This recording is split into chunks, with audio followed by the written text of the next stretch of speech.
Hi everyone, for anyone that's tuning in now or later, I am very excited to be doing these again.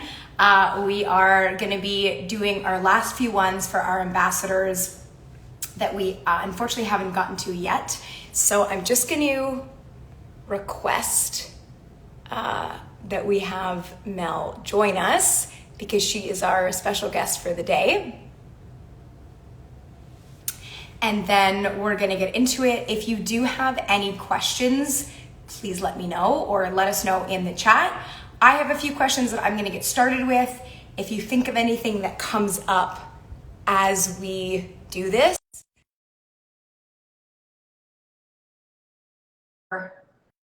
we will get to it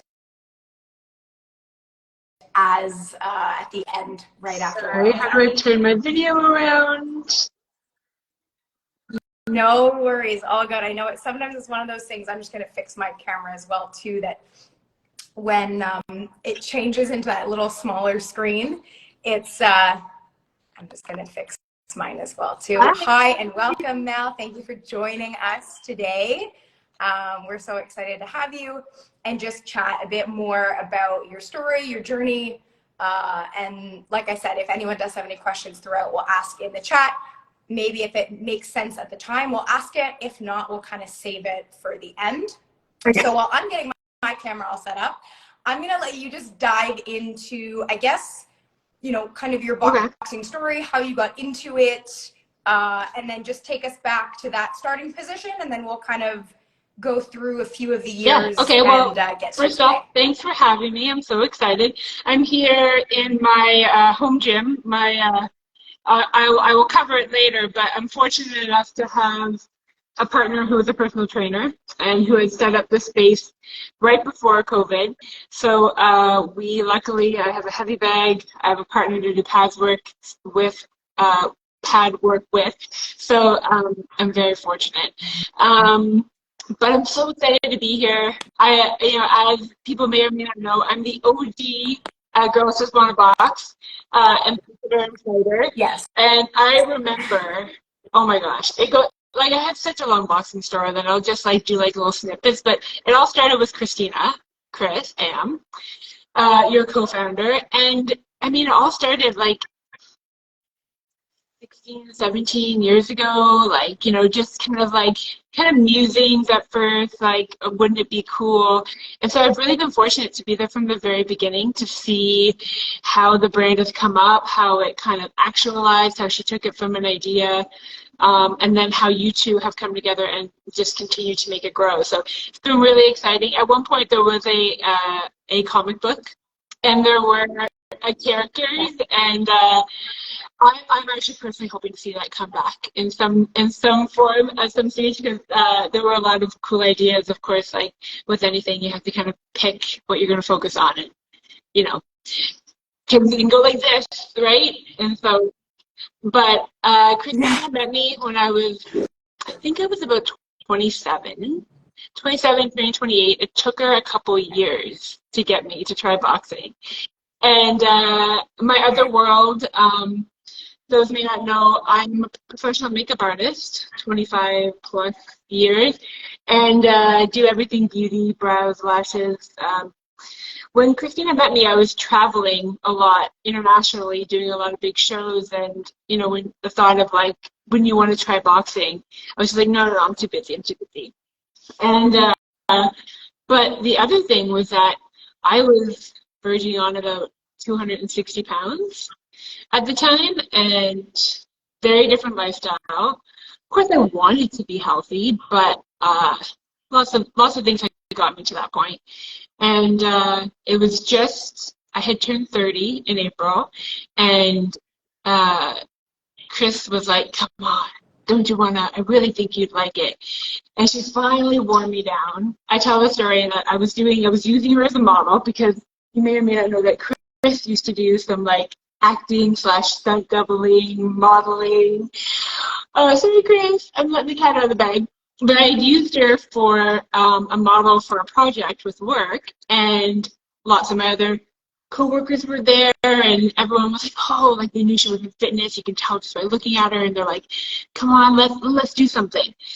So everyone came up with this grand scheme to do a boot camp, a boxing-based boot camp with Chris.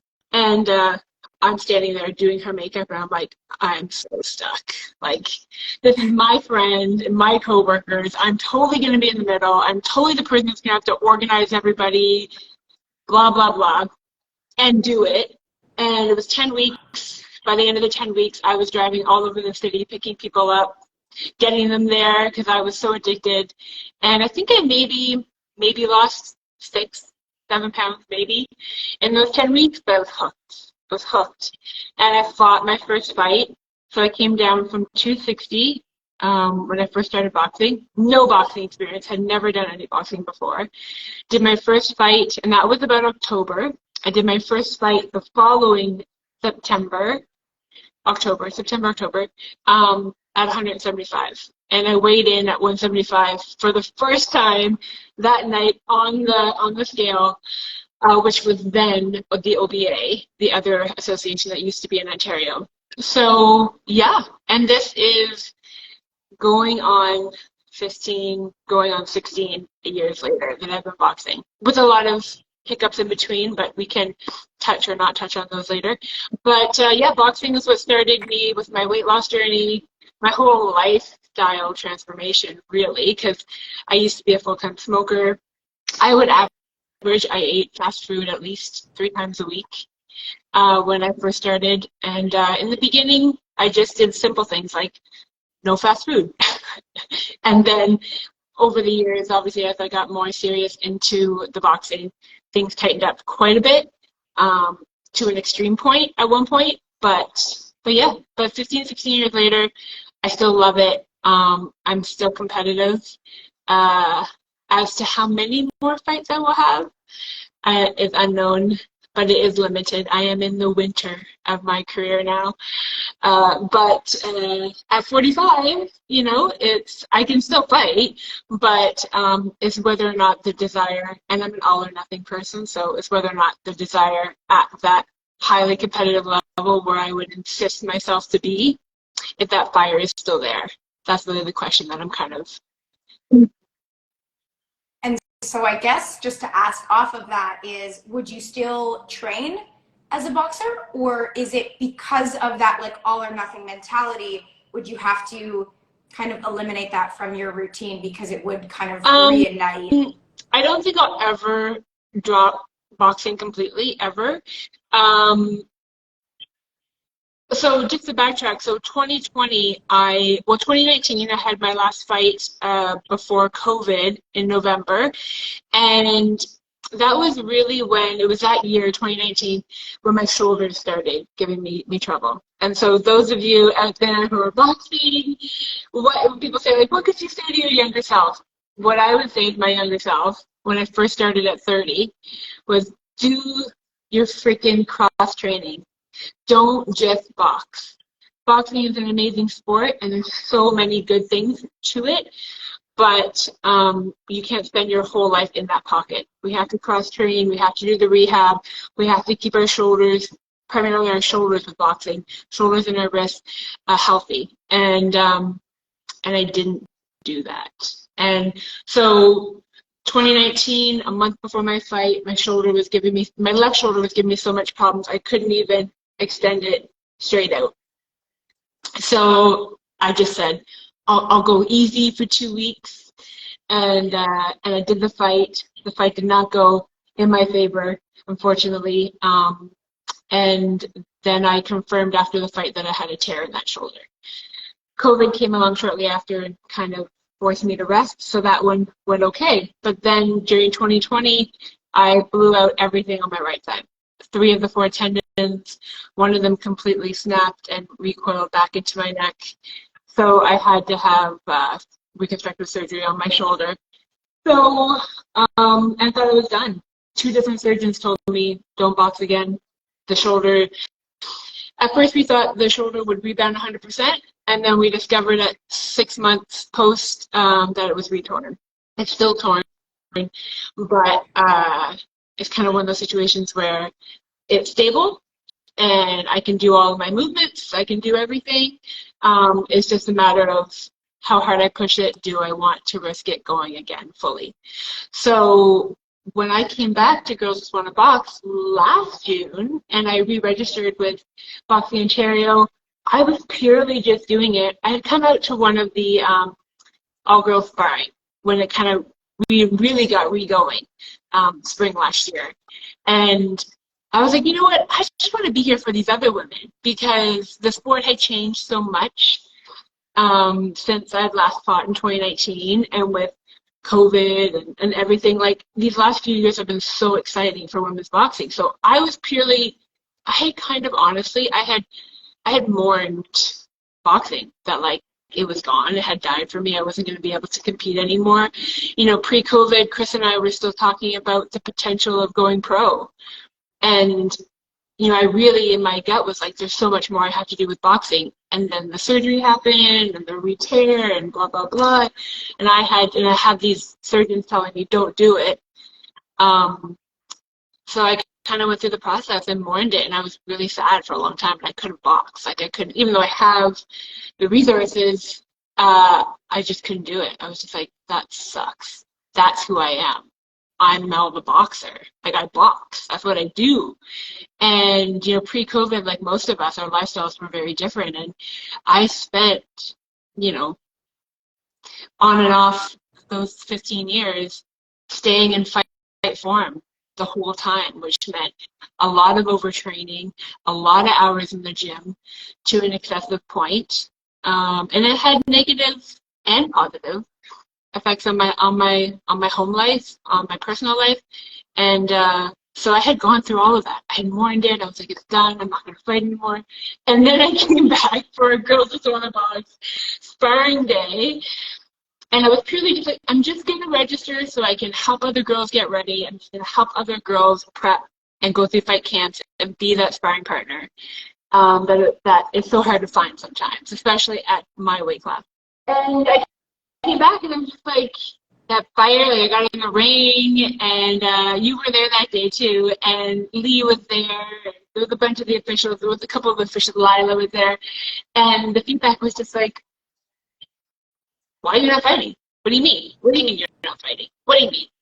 And, you know, twist my rubber arm. Doesn't take much to convince me that I should fight. So, and then there it was. And so then I fought again just back in February to a very close loss, split decision. But I have to say it was a hard one because I really, in my heart, felt like you know, I came out of that victorious, but them's the breaks with boxing, right? You know, Helene, it's like we watch fights and we sometimes feel that way. We're in the fight and we sometimes feel that way. But I don't mind losing to a split decision. I feel like when you lose to a split, it's the best way to lose because it's like someone gave it to you. Someone saw how you saw it in your mind or how you felt it, right? So, yeah, that's the hardest part with our sport is that it's judged. So you can't, it's not a time thing. It's not a, you pass the finish line first. It's people looking at you, looking at your opponent and you know, I know you've heard it because you've been in the game for so long, but it's like, you know, they always say, don't leave it up to the judges. And sometimes you can, and sometimes you just can't. So the line is great, but it doesn't always, like you can't always 100%. Just do that. Yeah, so I'm back in it. I was supposed to have a matchup in June, but the matchup wasn't quite right for me, so we turned it down as a team. And so we'll see, hopefully something in the fall, but I do feel like I'm coming to the end. I'm 45. Proud to say I'm 45 and, you know, in the best shape of my life ever. And I have been for the most part since I started boxing. I owe a lot to boxing. I will never give it up completely. I train clients. I only take a select few because obviously with my career as a makeup artist, that takes up a lot of my time. And I'm a mom and a wife. So, you know, I know there's lots of other female boxers doing it the same way where we've got so many things to juggle. But yeah, so hopefully at least one more. Maybe. And that's something I kind of want to lead into is, so very similar to yourself, whether it's the professional world or the amateur world, like there's lots of women out there that have partners, that have kids, that have part-time jobs.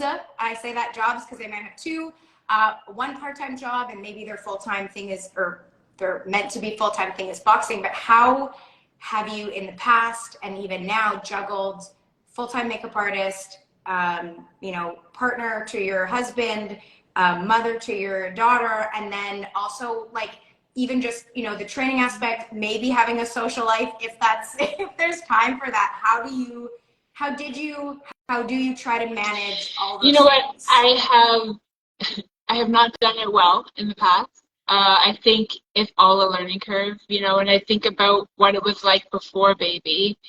And when I alluded earlier to like boxing training sometimes having a negative effect on my personal life, Chris was successful when she was in getting me to try boxing because in hindsight, I needed something to escape from my life. And at that point, I'd been in a long-time relationship that ended up spanning about 15 years, and that's my daughter's father. And it wasn't great, and it ultimately ended. But boxing at the time, when Chris finally cracked the shell and was like, come on, let's do this, or I should say forced me into it with my friends and coworkers. But I latched onto it so hard because it was something I felt like I could excel at. I mean, I'll be truthful, at 260 pounds, you know, it was hugely laborious and taxing for me to do the basic calisthenics in the beginning, but something in me knew that like I could be good at this. And this is the sport that I think I could dig my heels into, and I did, and I threw myself into it 250%. But in hindsight, looking back, it was also an escape. It kept me away from home and dealing with issues that were at home, and I really leaned into that. And so, you know, maybe some of that behavior might have contributed to the ultimate end of that relationship, which was a good thing, but I was really running away from something.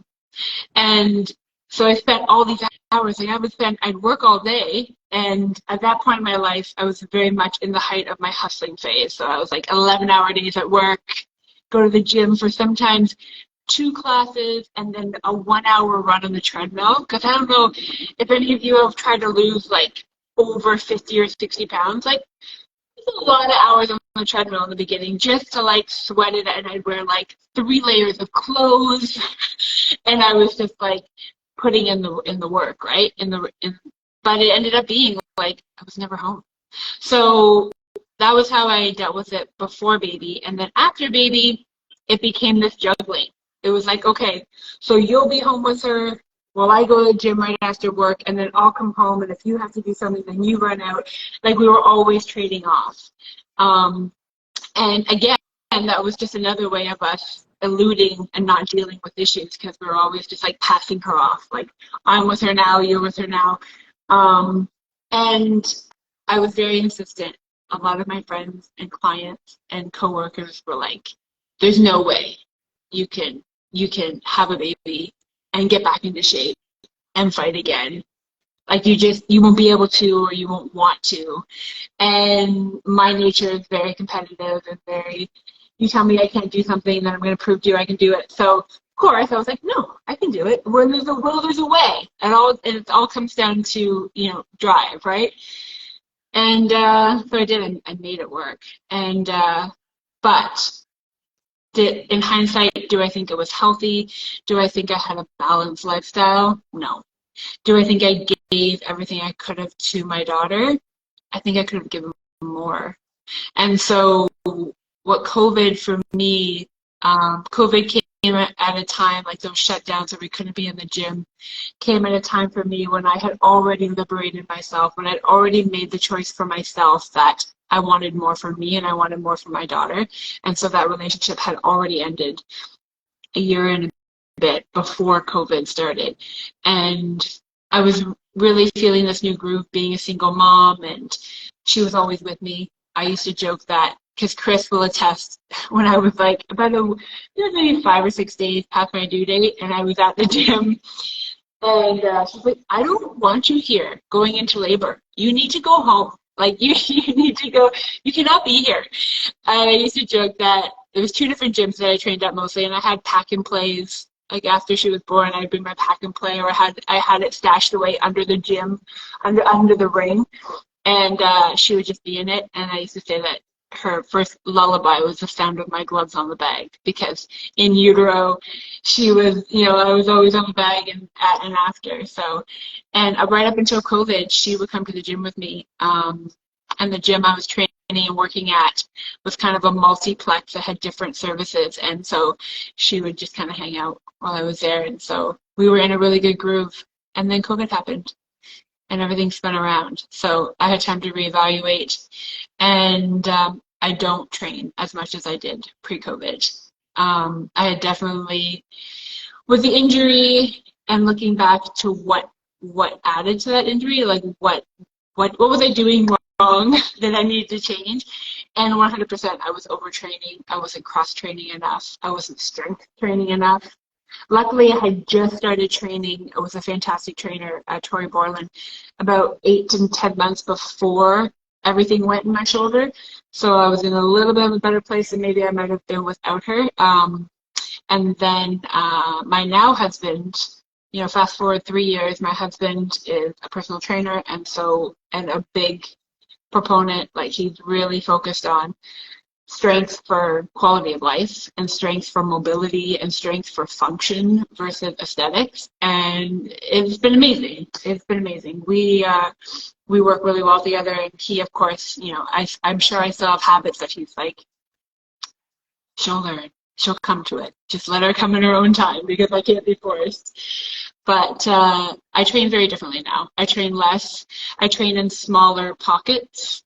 I've realized the efficiency of 25 minutes, 25, 30 minutes. And doing quick 15-minute runs. Like Khalid, I know we're both in that month 1 right now with the 15-minute runs, but just little things like that. And then getting in my boxing where I can. It's not every day. It used to be every day, twice a day, and now it's usually 3, 4, maybe. So, and I do strength train about 3, 4 times a week as well. So very different. Okay, I have a lot of questions, but I'm going to just go back to earlier days. And again, I know sometimes, like, when it's so long ago, you're like, I forget. Were there moments where you wanted to quit? Because I can imagine that at that weight and trying to get down, and obviously, let's say, I'm assuming you were using the scale, because unfortunately in boxing we are at a weighted sport, and so it's very common to step on a scale and look at that number, whether it's every day, every week, whatever that is. I guess, like, stepping on the scale or even just being on that treadmill in layers of clothing, were there ever moments, or were there more moments of quitting? You know what? I never thought about quitting. I never thought about quitting. It was always, when I say that I have a very, competitive nature, I also have a very obsessive nature. So I can really latch on to something. And, this isn't the first time I'll say it publicly, but I've battled pretty much my entire adult into adulthood with eating disorders or eating dysmorphia, just body dysmorphia. And in the early year before I found boxing, that manifested very differently, usually in the form of habits like bulimia and purging, and then it's a whole other story. But then when I found boxing, I found this way to help control, because everything ultimately comes down to a need to control, right? How do we control it? Do we control it through not eating? Do we control it through eating too much? Do we control it through exercising too much? And so I discovered boxing and leaned into it. It was my new thing. It was going to be like what empowered me, what changed me. And it did. But having this many reps and years under me now, like 15 going on 16 years, to be able to look back and see my pattern of behaviors. In the beginning, I just switched it.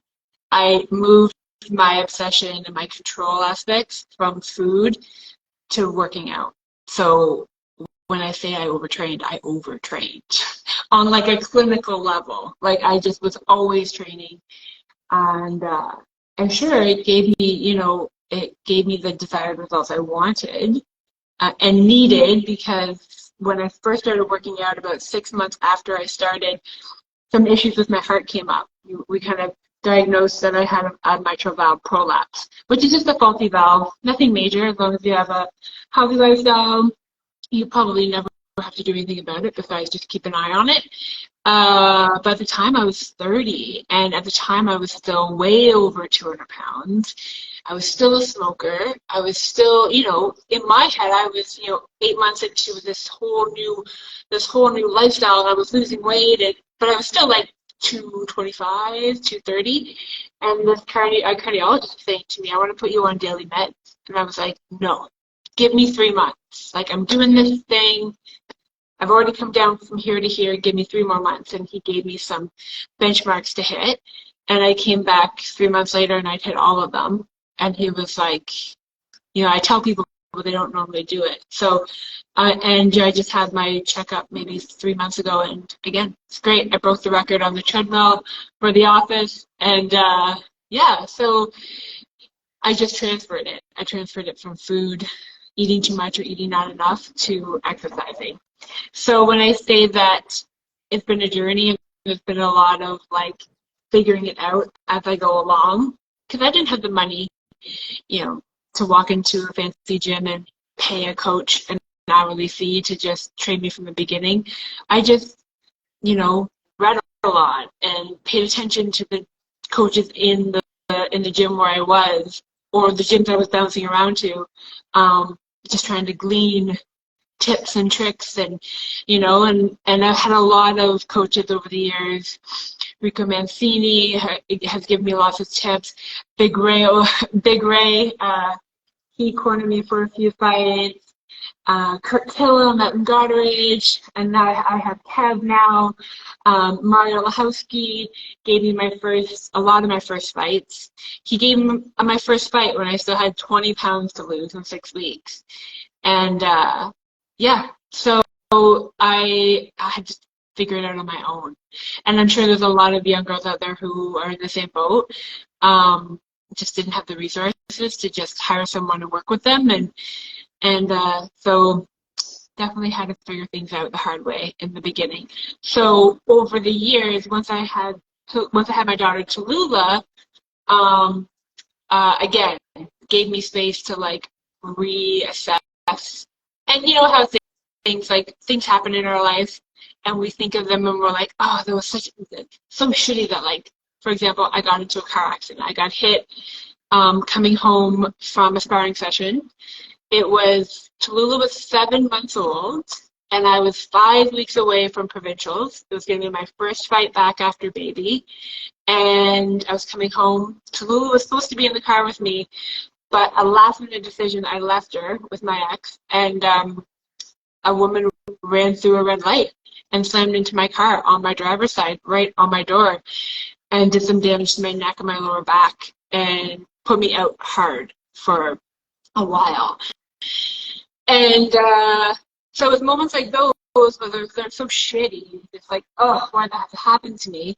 But in hindsight, because of that car accident, I gained access to things like counseling, dealing with PTSD and things like that. And inadvertently, we actually delved into other issues that just helped me realize that I thought I had cured myself of my eating disorders, where really I had just switched the focus to something else, which was working out. And being pregnant didn't sideline me. Like, it didn't slow me down, and the weight gain didn't hit me in the same way, because I knew it was for a purpose. I could feel something growing inside me. I knew it was the end result, and then I just get back to it and I would lose it, right? That was my mindset. So being pregnant didn't throw me off, but then being sidelined by this car accident 7 months postpartum, that really messed me up, because now I was like, I couldn't get out of bed. I couldn't sit up. I wasn't able-bodied anymore. it was only temporary, thank goodness. But that really knocked me on my butt. But it gave me the resources and the space to investigate that thinking and where that came from and how to start to unpeel it and work through it. So in the end, it was for the best. But all of these things and throughout my life and throughout my boxing career have helped me refine my process. Whereas in the beginning, I was just 250% in all the time. I just gotta work, I gotta work, I gotta work. And then as I matured physically and mentally, I also matured in my process of how I approach, because now I was on a burnout path before COVID. I was on a burnout path that was only going to end with more injuries. So now I feel like I'm on a path of maintenance and longevity and consistency, and then where I can realistically be able to be like punching that bag at 70, obviously not as hard as I used to, but in a way that I'm still active. Whereas if I had not pivoted in these last few years, I don't think that would have been possible. But I didn't see it. You can't see it when you're in it. But looking back, having now changed course, I look back and be like, whew, dodged a bullet. Like I was totally on a path where I would not have been able to do what I wanted to for as long as I wanted to. Whereas now I feel really confident that I'm going to be able to have the kind of life I want for hopefully as long as I'm alive, right? Like that's the goal, right? Mobility and healthy function for as long as we're here. So I hope that kind of answered your question. No, that was great. I appreciate you obviously opening up and being vulnerable about that. I think that I know we've had conversations in our sparring groups, whether people want to share the extent of what they went through, but I would say probably 8 out of 10 of our females that walk through the door have had some sort of, maybe not necessarily diagnosed eating disorder, but some sort of disordered eating. And kind of going back to the sport of, it is a weight-based sport. You do need to fall within a certain, frame. And depending on your coach and how they get you there, there's also like whether or not they help you, whether or not they just tell you that you need to drop to a certain weight. And because as females, we have a little bit of a difference with our male counterparts in terms of dropping down to that weight, whether it's time frame or even just our bodies don't adjust as well as the men do. So I appreciate you sharing that. I've also opened up about mine as well too. I've had the same thing. I think the one thing that I've appreciated about boxing, and I think you have as well too, is that it's changed our mindset about the weight, right? So it's the number on the scale is so that we can perform for our sport, rather than a number on the scale that we want to reach because a magazine tells us to do so, or a family member or a friend has told us that like that's the ideal weight, right? So I think that's kind of been at least helpful for me in my journey, is that like the weight is the weight because I need to fall in that. That's where I'm the strongest and I'll perform the best, as opposed to I just need to get down to a certain weight because they told me that that's the weight I do. We've had this conversation before about this, because I really like you said, we are a weight-based sport. We are, weight divisions. And it's just so funny how in the beginning, for me, my journey from 260 down to 175, I usually hover right now around 160, but I've been as low as the high 140s. And when I would say to people, oh yeah, I fight at 175, women would make excuses for it and be like, oh, but that's because you're tall. Oh, it's because you've got like a broader build, as if like, oh, well, it's only 170 because of this, this, and this. And I'm like, no, that's a good, like at that time, that was a good weight for me. Like I felt strong, I felt healthy. I'd come down from 260.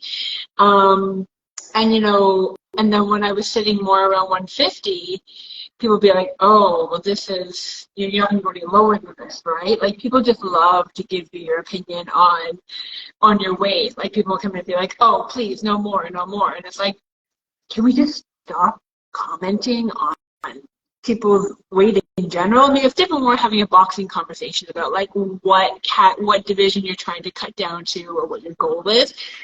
But I think the general, like having it be part of our greeting, I think just needs to be excised from our behavior. Like I just think like there's so many other things to comment on instead of like, oh my God, you look so thin, or like, you know, or are you okay? It's like, how are things? It's like their way of being like, you look a little tired, a little puffy. Like, you know, you kind of read behind it. Where I don't think we need to comment on it. And I did comment on my social media one time a couple of years ago, and I noticed that people don't do it to me as much anymore. And I think that's great. I think that's great that people respect that, like, I put it out there that, like, I don't think it's necessary. I don't think it's the first thing that we need to comment on. But in a weight-based sport, you become a bit obsessed with it. And so I definitely had phases where I was on the scale every day, like looking. And sometimes it was from a scientific point of view, being like, how much do I fluctuate within a week? And within this week of my period, Right. you know, okay, I noticed. So if I knew there was a pattern that I could puff up to 6 pounds before period or during, then I knew in my head, I was like, that's the cycle. It drops, it drains after, and then I level out again, and I have a really sweet spot, and then we start all over again, you know? And so being able to track it and know, because I think like having awareness of how our bodies change, and you know, it always sucks when you're like tracking your head and you're like, oh, fight's gonna happen on that week, you know? But then at least you can adjust for it and you know, do your best. As women, our bodies don't always cooperate with us the way that men can. I feel like men can honestly control their bodies more than women can in a lot of ways, way more. And so there's just some factors you just can't control, you know? And especially, I'm a big advocate of mature athletes now, because being 45, and ever since I turned 40 and became master, it's like, you know, it's a different game, it's a different approach, and I find it quite hilarious that we decline in time with our rounds as we mature. So for those who don't know, in Boxing Ontario, up until the age of 45, well, a day under 46, you are like everyone else, you get 2-minute rounds, but the other thing is that it can only be 10 years your senior or 10 years younger than you. And then, of course, has to be in your weight division and your experience. At 46, we drop to 90 seconds rounds. And then at 50, we drop to 60-second rounds. And as that time goes down, our glove size increases. So at my last fight, being 45, I had 2-minute rounds, but I had 16-ounce gloves on. And I remember looking at the man at the table and saying, 16 pillows? And we can get all into it about, like, you know, how our girls just want to box 16s are much different and more size proportionate to our hand and our forearms, whereas the 16s that are generic are literally, like, bigger than my face. And in theory, you would think someone masters, not many, are getting into it after 40. You know, you've probably, at the very least, gotten into it in your 30s, and you've progressed in the sport.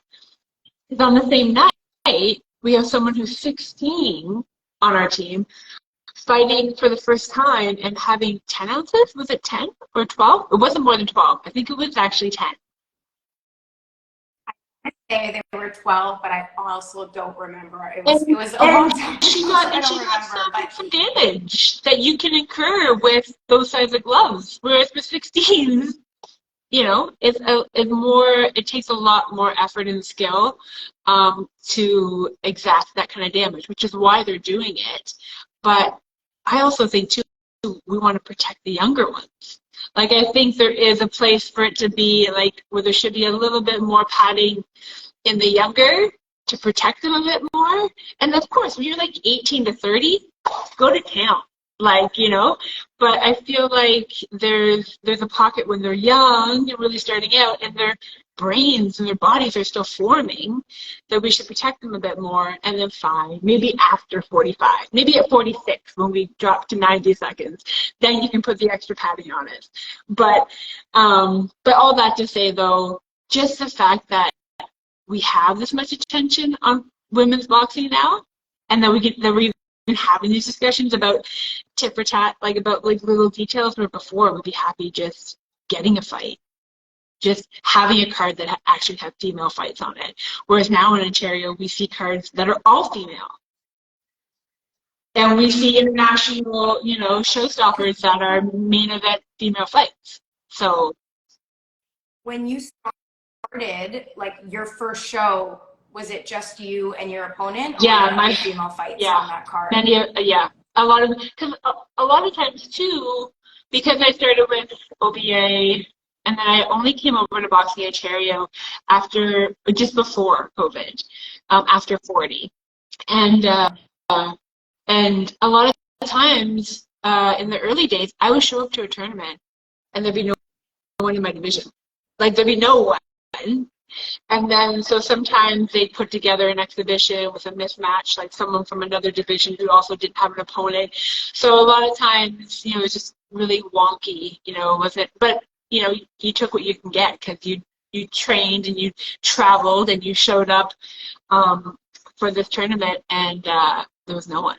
So it's really, really changed. My first few fights, I was the only female fight, and I remember one card, I won Fighter of the Night, and it was a men's watch.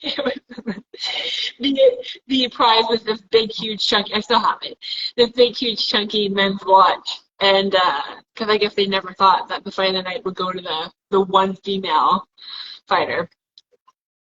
Or probably just, again, they didn't. They might have even just forgot there was even a female fight on the card. But like, and then on top of it, for that one to be the Fight of the Night and the female being named Fighter of the Night. So, but I very proudly hold on to that watch because I'm like, you know, No, it has good memories and yeah. Because actually my very first fight, my very first coach was Carlos Varela, senior from Cabbagetown, and I just remember he was in the corner for that fight, and he would say two things to me. He would say, "Go baby," or "No baby." He'd be like, "Go baby, go baby, go baby, go baby," or "No baby, no baby." And those were his two directions. And I just remember him being so happy because anyone who knows me knows I can and like to take some shots to the face. I take them to get in. So a lifelong focus has always been the hands up. And in that fight especially, I just remember that one takeaway from that fight was I had my hands up the whole time. And, you know, I guess they know what they're talking about because I got a fight in it. That's why our gloves, the inside say "Protect the Pretty." It's your reminder. And actually, I'm glad you brought that up because "Protect the Pretty," I kind of see that motto a little bit differently. I feel like when I think of "Protect the Pretty," I feel like it's like protect the feminine, protect the idea that we as women can be sexy and gorgeous and badass and ferocious and kick-ass and all those things, but protect the feminine element of us. That to be female boxers, we don't have to emasculate ourselves or like, you know, dull down the pretty to be a boxer, to be a successful boxer. That we can have all the glam and all the femininity and still be a successful boxer. So when I think of "Protect the Pretty," because it's a very cute, you know, it's a very catchy phrase. And it's like, oh, what do you mean? Like, I can get dirty, I can get down. It's like, no, it's like protect the idea that we can be feminine and we can have all sides of it. You know, we can be kick-ass and we can be gorgeous. There is, like, I love that. And there is kind of, it is a bit of a broader approach. I think that's the very, like, boxing term for it, but it is also more of a 360 of like protect your pretty. And that's obviously one is your face, just in terms of getting hit, like not even like just to protect it.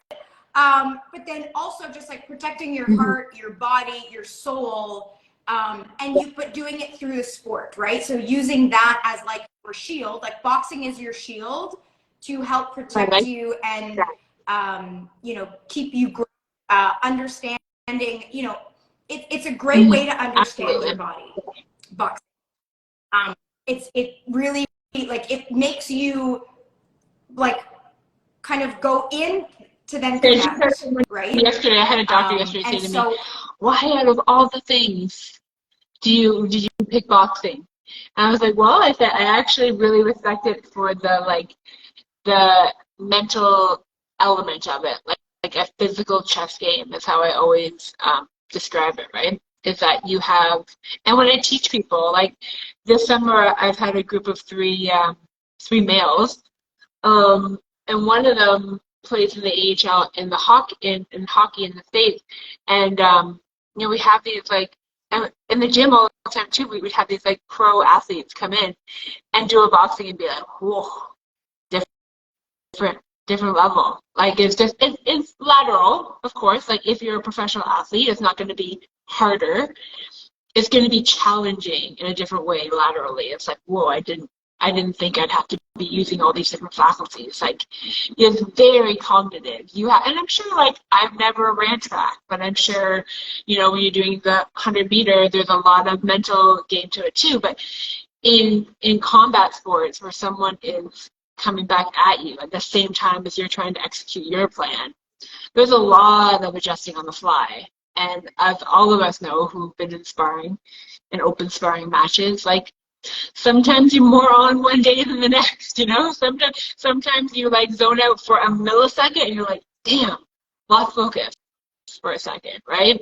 But yeah, I just love the physical chess game of it. It's so challenging and there's always something to learn. Like, you can always go back to just recommitting to your 1-2 and you can stay in that pocket forever. Like, it's just, there's so much to learn with it. And then you watch all of these amazing female fighters that are coming up right now. Like, I'm so excited. Like, there's been so many good fights and there's so many good fights to come and so many women who are going to come out of the woodwork who have been lying low. Because, of course, we all know the Katie Taylor and Clarissa Shields and Alicia Baumgartner is getting a lot of, well, she's getting a lot of press for a lot of reasons right now. But, you know, all these tacticians, like I watched Baumgartner's last fight and I was like, whew, tight. Like, she is tight and her technique is so good. I really hope that whole issue gets resolved and I really hope it is just a lab error or whatever. But whatever. But then we have I don't know if you've heard about Shadisha Green coming up. I'm excited to see. I haven't seen any of her fights, so I've just heard her in interviews, and I really like her composure. She looks fierce. Like, and you know, intimidation factor is a thing in boxing, right? So I'm really excited at the potential of Savannah Marshall and Shadisha Green. She's got a 12-0 record. That's yeah. She's been kind of flying under the radar, and I think that has to do with just, unfortunately, promoters picking like 1 to 2 kind of female fighters, right? Like, most of, other than probably Matchroom, and someone can correct me if I'm wrong on this, I'm totally fine to say that, but other than Matchroom, I feel like there's not a lot of other promotional companies that have a, you know, slew of women like they do the men, right? They usually have 1 or 2. I think it's growing. You know, MVP, whether you like Jake Paul or not, he's adding more to his roster as well too. So I think slowly there will be, but yeah, she kind of, you know, flew under the radar, and then now seems to be a very big prospect in terms of being up there with the other well, names because that I mean, mentioned. really, she is the next mandatory opponent. I mean, unless they do the rematch with for Sean, and then she apparently is the mandatory next opponent. But what I also really love, like even just watching, is really nice when you get to watch a matchup with someone like Taylor or Serrano or like Marshall or Shields, and they fight against someone. They're in the line of succession, like they have to be fought, but that it's probably, chances are it's not happening for that contender.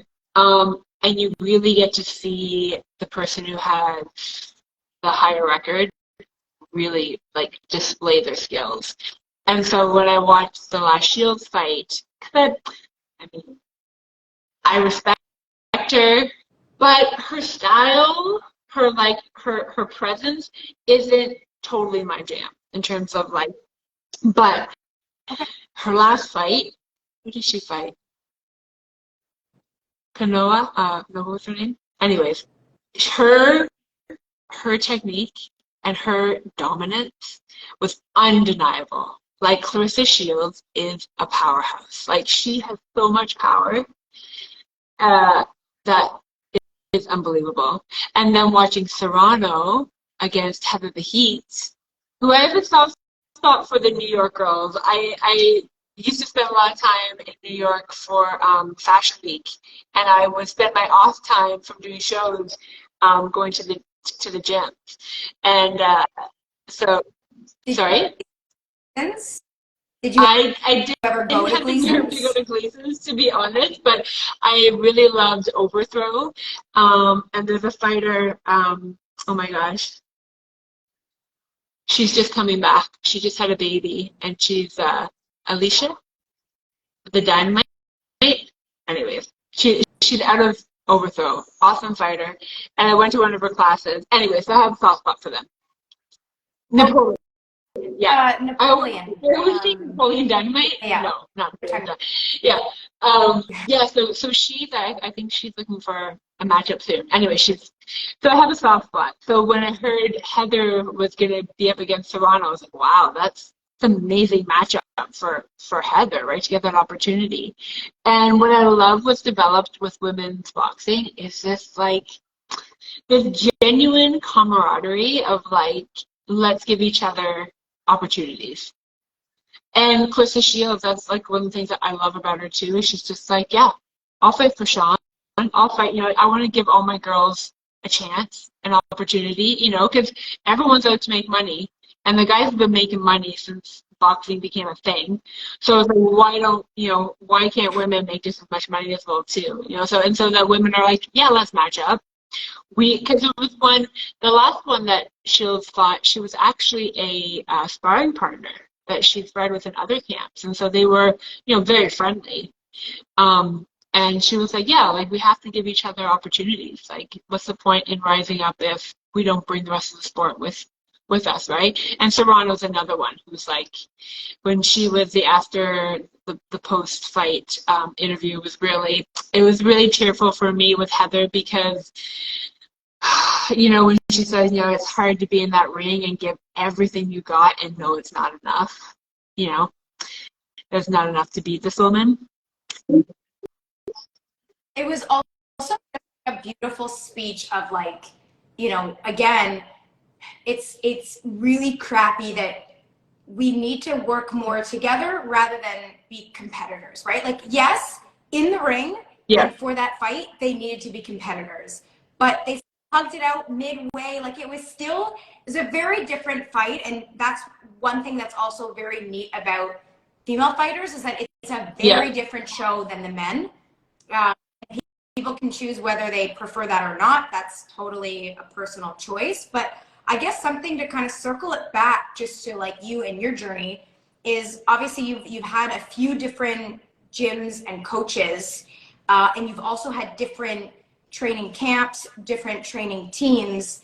I guess I know more recently you've had a bit more focus with women in a team, and females to spar with, like, was that a huge difference in terms of maybe your mental game, even your performance? Like, did that change anything? You know what, for me, I was really insistent in this last camp that I spar more with women than I do with men, because, you know, being, you know, 5'11"-ish, you know, I'm tall.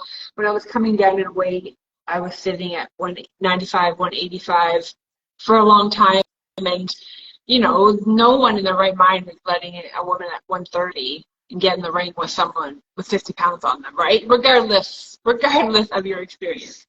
So I was always, like, in the early days, outside of like one or two women, I was always fighting men, and always fighting men around the same size as me. So, which isn't really even when they're the same size as you. So when they're 20 pounds less than you, then, you know, then maybe things kind of even out a little bit. Because the thing is with men that I've learned, and I've learned the hard way with like a blown up nose, and just extra hard shots, that like it takes a really special man to deal with sparring with a woman who may be more experienced than them, who may actually be more talented than they are, and who may actually be delivering punches that hurt. It takes a really special man to be able to, you know, just be a sparring partner and not Basically, go aside. Yeah, and just be like, okay, I respect that, and not be like, okay, I gotta teach her a lesson, and boom, you know, like, and that's what happened to me with this one guy. Just like, he was really young though. He was like 19 or 20, and, you know, it's hard. There's a lot of things going on at that age too, and I think, you know, and when you're in a ring, when you go, and I would travel around to a lot of different gyms, and so going in to someone else's home, and you're the outsider, it's the closest thing to a fight, because you're in an unknown space. You don't know, and rings are usually always elevated, so it becomes this like spectator sport. And, you know, I think I have enough experience and I have enough skill that when I get in the ring after a round or two, like, people generally will just like casually be watching, or like watching while they're working and things like that. And that can be hard for the opponent if they're not coming out on top, or if they're not looking as skillful. And so over the years, I've definitely sat at home at night with standing concussions, where my ears are ringing, I've got a headache, I feel nauseous. And no one educated me about those things in the early years. It was always just like, and you couldn't. I remember the first time I ever got tearful in the ring, just being so frustrated that I couldn't land the punch that the coach was asking for. And he's just like, what are you doing? What are you crying? There's no crying in boxing. You don't cry. Do you know what I mean? But it was out of frustration. I was just so freaking frustrated that I couldn't do what he wanted me to do in that moment. And so it just becomes this like, okay, I gotta, like, you know, so you don't complain about having a headache. You don't complain about not feeling great. And years later, when I did the level 1 boxing certification, like the coaching certification with Boxing Ontario, we went through concussion protocol. I was like, and I was like, I have totally, like, sure, I've never been knocked out, but I've 100% have standing concussions. And not in the moment, but like after a training session, being at home and just being like, oh, I have a headache, I feel a little nauseous, feel a little dizzy, you know? My ears are ringing. Like, all those things are signs of a potential standing concussion. Now we have concussion protocol, where there's time away from the ring, you know, there's all these things. And when you've actually had a concussion, it takes weeks to get back in the ring, if not months. So early days, it was no holds barred. And I definitely, and that's part of the reason now why. And sometimes I get the vibe of like, that people might be them being a little bit of like, oh, she doesn't want to spar with guys anymore. I'm like, no, I don't need to. I'm 45. I'm coming to the end. I'm more in the mindset of helping other women come up versus being on top. That's not where my mindset is right now. And I don't need to take that kind of damage intentionally or unintentionally. Because you know how it goes in the ring. Sometimes you just, you land something extra sharp or something just really connects. And then the breaks. That's boxing. So I don't hold it against these men. But am I willingly going to keep continuing to put myself in that position when I'm looking at longevity, not like an instant gratification? That's not what I'm here for. So I prefer to work with women. And there's always this mental for me with men. There's always this mental of like, this is never going to be the real scenario for me. I'm never actually going to be across the ring from this man in a win or lose situation.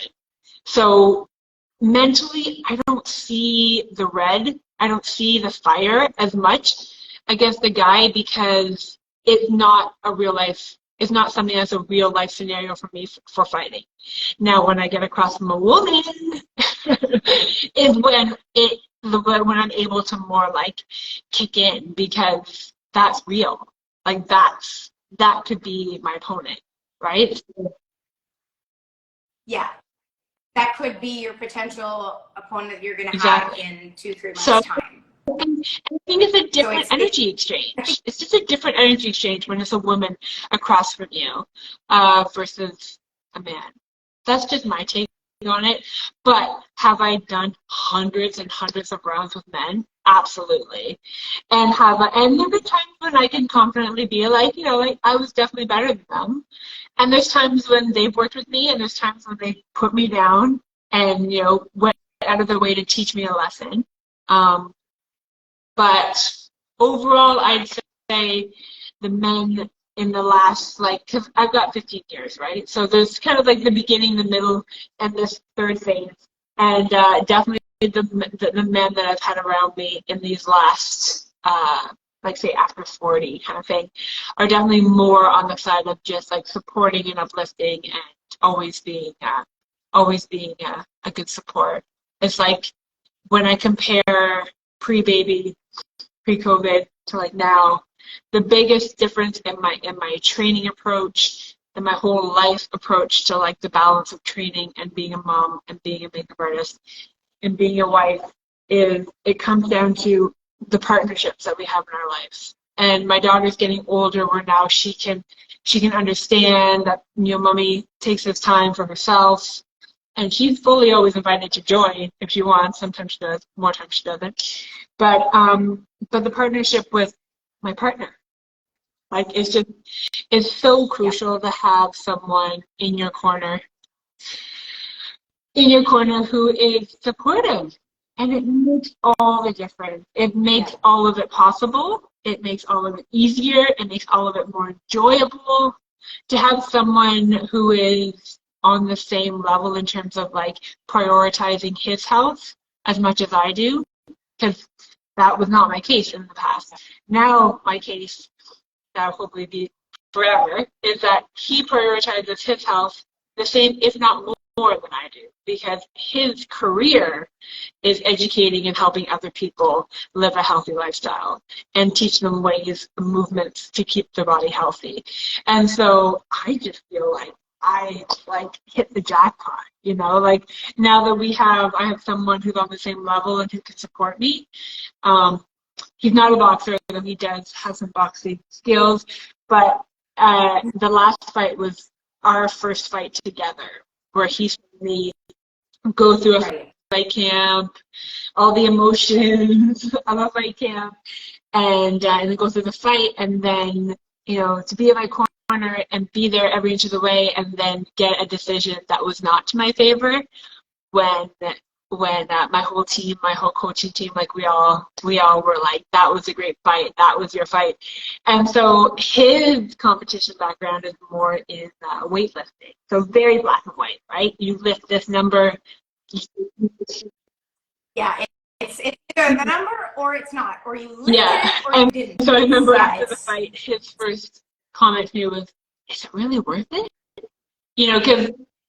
Because you go through all of the training camp, and you go through all the emotions, and to lose in a close split is is hard when you're just like, do you really want to leave it up to those judges, or do you want to, and like any good coach, like my coach said, just don't leave it up to the judges. And like we said off the top, like you said off the top, like sometimes, you think you have, but you didn't, and still didn't go your way. Anyways, she was kind of like, are you sure? Are you sure? I mean, at the end of the day, the thing that people forget, whether you're in the world or not, it is 3 2-minute, depending on obviously the length of your rounds. It's 3 2-minute rounds. It's really not a lot of time.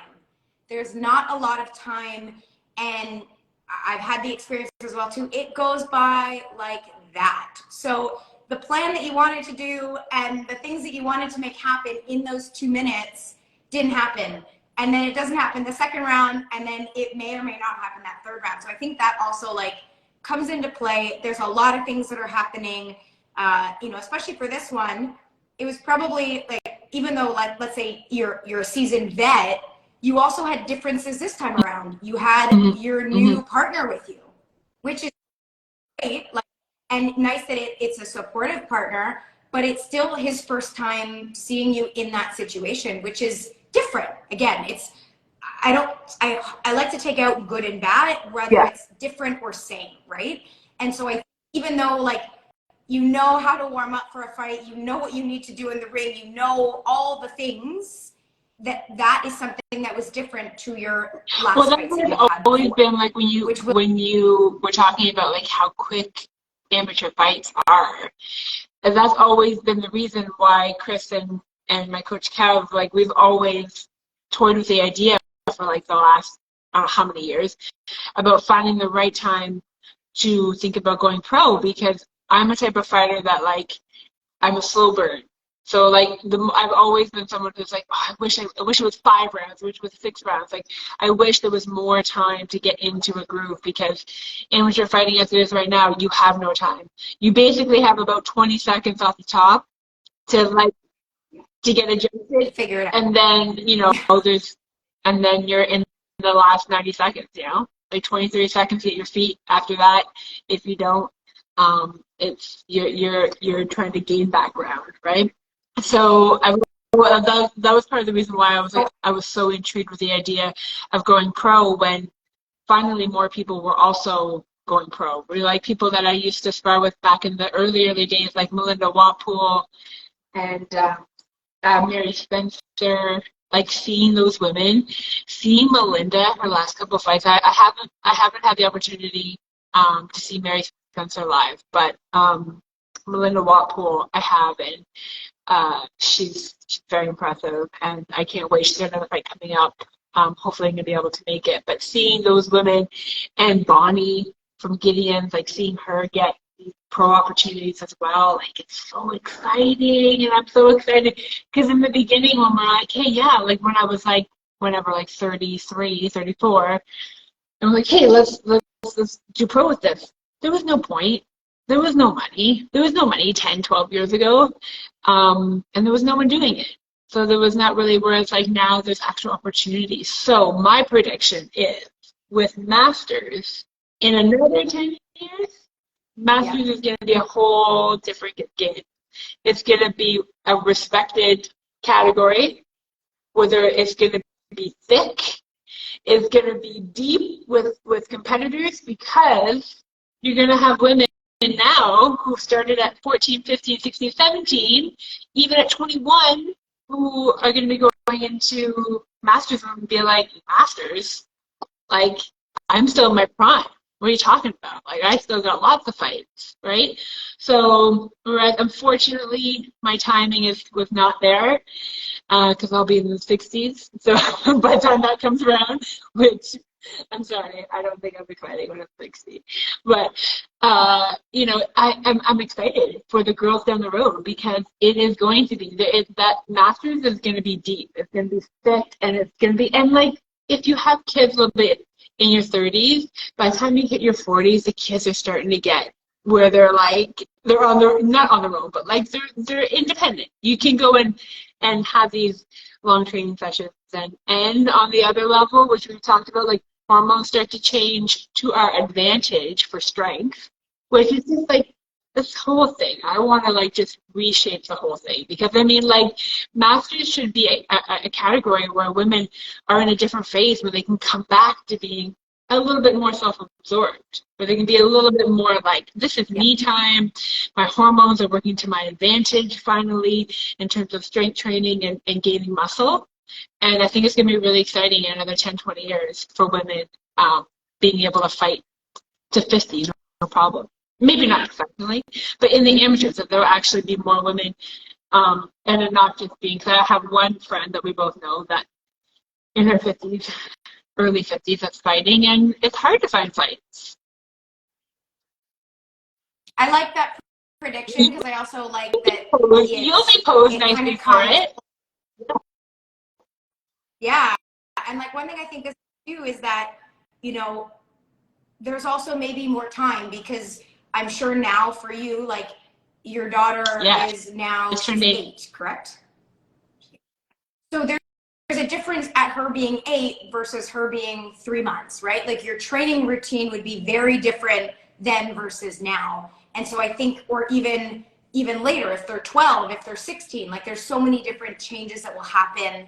And then depending on work, you know, you've also created more of a work-life balance, right? So now you're not working as many hours. So therefore you can maybe take, let's say, 3 of those free hours, one's gym, one's social, one's like me time with partner time, whatever that may be. So I think we've had, like, I love all the different directions we've gone in. This has been amazing. I don't want to take up too much more of your time. I kind of want to wrap it up with maybe 1 or 2 more questions. If anyone does have anything they want to ask that we've either talked about or not talked about, go right ahead. But I guess I don't want to say this for you, but from all the different things you've said today, I feel like this statement of boxing has changed my life. 100%. Boxing, I mean, I don't even really want to kind of speculate where I would be if I hadn't done boxing. Because if at 30 I was the weight I was and unhealthy that I was, like, if I always say that if I had not started, if Chris had not finally broke me down and it got me into that first boot camp, and I'd gotten that news about my heart condition and been put on medication, I don't know. I think there's a chance in an alternate, it's like pick your own adventure, like pick your own ending. It's like in an alternate universe, I could have just continued to gain weight, continued to decline, continued to eat healthy, and just kind of succumbed to, okay, well, this is my lot in life. I'm on daily heart medication at 30, and that's just it for me. And use it as my excuse for why I'm not healthy. But because I had luckily already embarked on it and already gotten my feet, because, you know, they say any change of pattern or routine takes at least 3 months to really, like, cement itself in your life, right?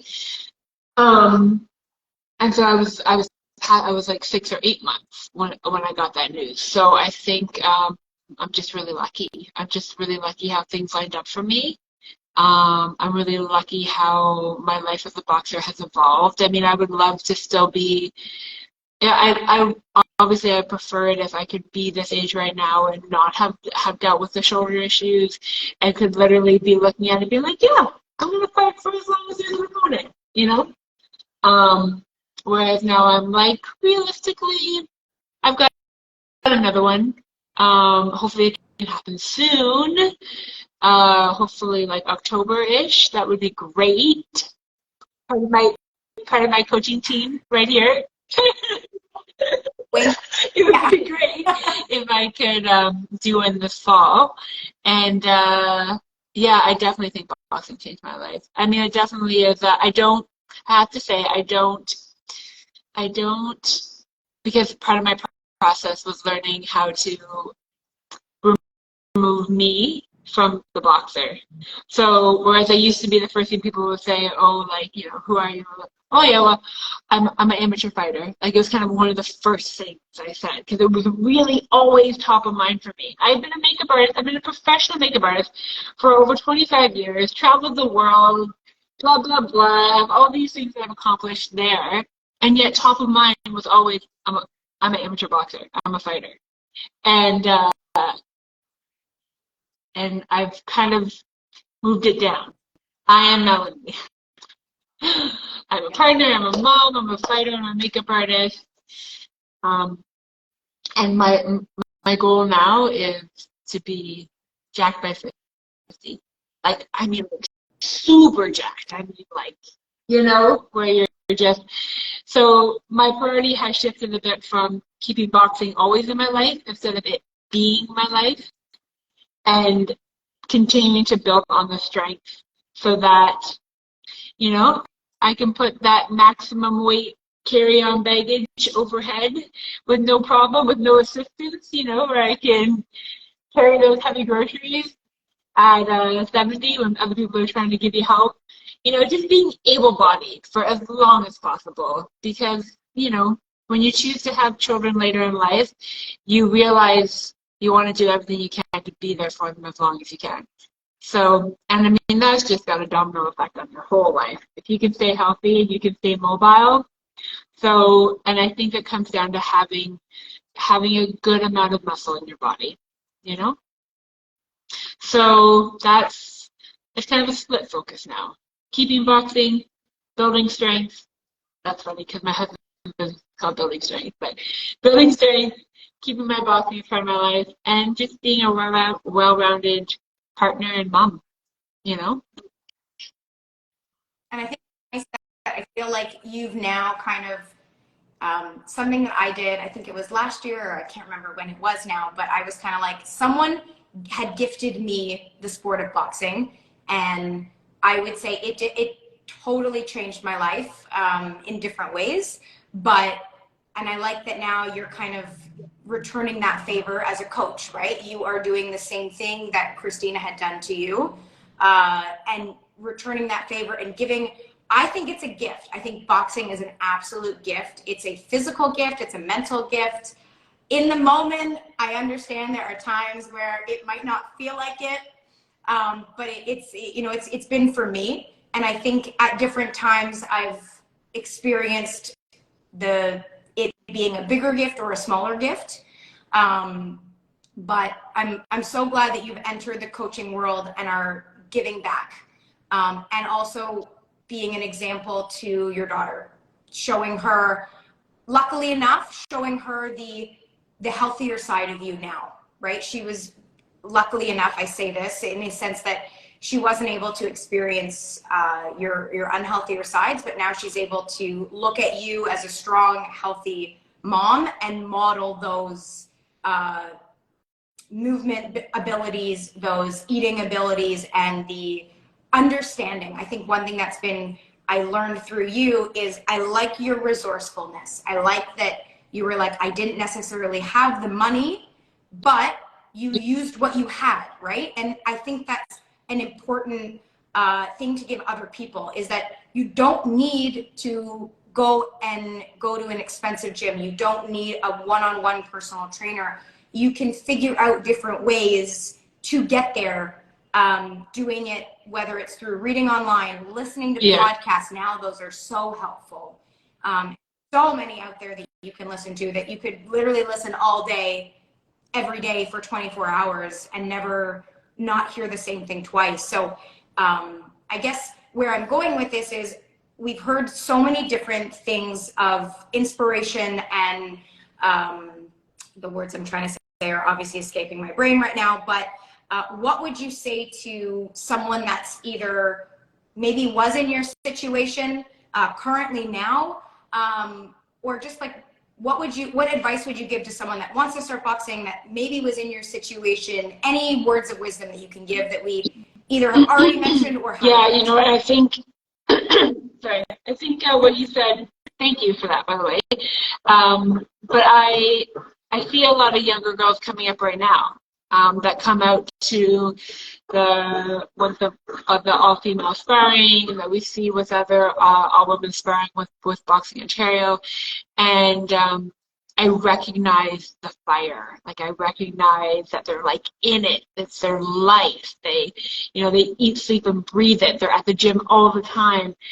And I've always had this mantra that kind of came into my mind in my like high school years, and it's always been there. And there was always balance. That life is a constant struggle to achieve balance, but you can't maintain balance. Like, scales won't stay level. Like, a gust of wind comes and one tips, right? So we're always trying to get the balance, but it's okay. And the acceptance piece comes with realizing that, life flexes, things move. That is good to have that goal of balance, but don't beat yourself up when the scales tip.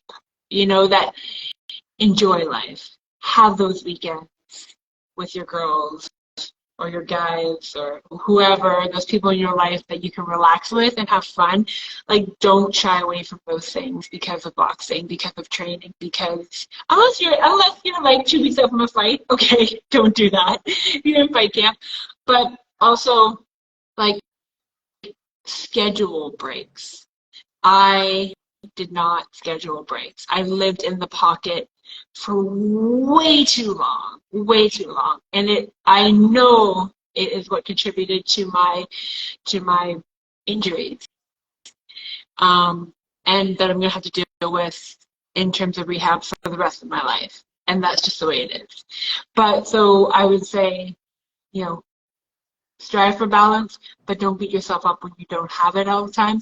Almost like embrace the imbalance. Embrace those weekends where you can go away with your friends and have fun and relax, and don't worry about your caloric intake, how many grams of protein you get. Although the other recommendation I would give, being from my own experience with my experiences with food and body dysmorphia, I spent way too many years in a caloric deficit as well because I was overtraining. And I've seen more gains in the last couple of years in terms of muscle mass since my surgery because I've committed myself, especially in the last 6 months, to hitting 100 grams of protein every day. And there's all these fancy calculations you can do, whatever. But if you were, hovering anywhere from like 140 to 180, which is kind of my realistic top of bottom range for me, then 100 grams of protein is solid. 100 grams of protein is going to be building muscle. And it doesn't even have to be quote unquote quality. Like, it doesn't have to be grass-fed beef and all these things. And you're getting it from your soy, from your tofu, from your pumpkin seeds, from your protein powders, whatever it is. But hindsight, if I had been consuming 100 grams of protein all these years, I would have been jacked up 40. But yeah, it's okay. 55. Clients of mine who are in their 60s swear that that's the prime time. So, like, every decade has said that. I've heard that at 30s, I've heard at 40s, I've heard at 50s, now I've heard at 60s. Yeah. So, to be honest, You know what? 30s were great for the whole decade because that was the majority of my fighting was in the 30s. Had a lot of change happen in my 30s. Had a baby in my 30s. 30s were great. 40s have been even better. So 50s are going to be even better. But yes, 100 grams of protein. Don't be afraid of imbalance. Embrace it. And there was one other thing I was going to say. Sleep. Oh my goodness. I spent so many years sleeping, like dealing and functioning on way too little sleep. If you had to choose one thing that you did, and it was the only thing you could do to contribute to your overall health, 100% I would pick 8 hours of sleep a night. because if our body doesn't have rest to process everything that's happened to the body and the mind during the day, and it's the repair time, it's when tissues do their work. Do you imagine all your little neurons are firing, and like if we don't have that rest, then you're swimming upstream, right? Like you're always working against something if you're not waking up refreshed. And that's literally why it is a form of torture. Lack of sleep, because it's so bad for you. It's so bad for you. So 100 grams of protein, get your sleep, and don't be afraid of imbalance. Embrace it. Yeah. I like that. Those are good ways to end it there. Obviously, we could go on. We could do a second one. We probably will. Kind of focus on a few of those items, because there was a lot to kind of cover over the course of your boxing career, how it changed over time, what it did to your body, to your mind, to your life, all that. So not gonna lie, there probably will be a part 2 of this. Yeah. I don't know when. Well, but also we put it out there that I am 45. I usually sit around 160, so I can usually spar with women as light as like 140, 145, depending on their skill level, up to 200 plus. I'm not afraid of over. But I'll put it out there. Sparring. Ladies, I'm here for you. I will be a challenge. I will push you. But yeah, I'm here. I want to. Yeah. Yeah, I want to help. I just want to be that supportive sparring partner for women who are looking to get in the rounds and get the experience and just be pushed. So I'm here to push. If my future is not in many more fights, I want to be that sparring partner. I'll travel. I got a car. I'll go around. If anyone's interested, you know how to get in touch with me. Appreciate that. We'll put all of this in the show notes so anyone can also follow your continued journey to Jacked at 50, and also reach out. They either have someone that they know, because maybe they know someone at their gym, or if they personally want to take you up on that, which is great. Hello. Or, yes. If there's anyone watching from any part of Ontario, anywhere, who has someone, they don't have to be open class, anywhere around like the upper end of novice or beginning of open, who is 35 to 55, who wants to fight. I'm always looking for an opponent. So yeah, thanks. I didn't think of that, but this is a great video. Opponents, we're looking at, we'll have all this in the show notes so anyone can again reach out and or just follow and kind of keep updated with your journey. So again, thank you so much for your time, sharing also some things that are a bit more personal and opening up to this community. I think it's really helpful. You're not the only one, which I know people I'm sure have told you already. And it's nice to hear from someone else that has gone through it. And also seeing you on this side as well too. It's nice, luckily enough, we have been talking now at a place where you're solid and grounded and quote unquote healthy. And I say that because we're always still building to like health perfection, which will never happen. But as long as you're getting there slowly and doing things to achieve it, like you said, everything always comes from a place of perspective, right? So in 20 years time, I may look back and be like, oh, there was so much more I had to, and I hope there is, right? Because like we want to keep evolving. But yeah, to your point, I have never not opened up with any of my experiences and not have the overwhelming response of like, me too, right? Whether it's in toxic relationships, whether it's in not enough self-love, or whether it's body dysmorphia, any of those things, anytime I've opened up about it, it's always been to a response of like, it's overwhelmingly out there. Men and women of all ages and walks of life are going through it. And, many to much worse degrees. So I think it's just about putting it out there and letting other people know that, you know, people always say to me, "Oh my gosh, you're so confident. You have so much confidence." And I consciously work at it. Like, I consciously work at presenting myself in the most confident way I can because of my daughter. Really, she became the catalyst of like, wow, she's watching every move I make. She's watching how I look at myself in the mirror. She's watching how I adjust my clothes. You know, she's watching everything. So, really trying to live an example of confidence is a mission to do. And I don't always, I'm not always successful with it. Yeah, but you know, that's the way it is. But Yeah. you learn, right? Like, And you become more confident in the process by practicing. Mistakes are mistakes they're there to help you learn and grow. And sometimes if you don't have them, you may not learn what is the right thing to do. So yeah, I appreciate that. I think it's a great way to end it, is that be an example for your daughter, for someone else, but then also remember at the end of the day to always do it for yourself. I think that's kind of a good way to end it, is that regardless of who you do it for visually or whatever, still do it for yourself 100%. Right in here. So you're not doing it for yourself, it's not coming from a genuine place, right? Yeah. And thank you to everyone that joined us, that stayed on for this.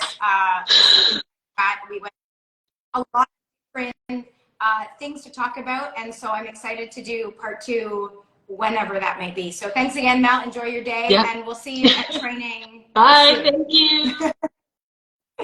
Take care.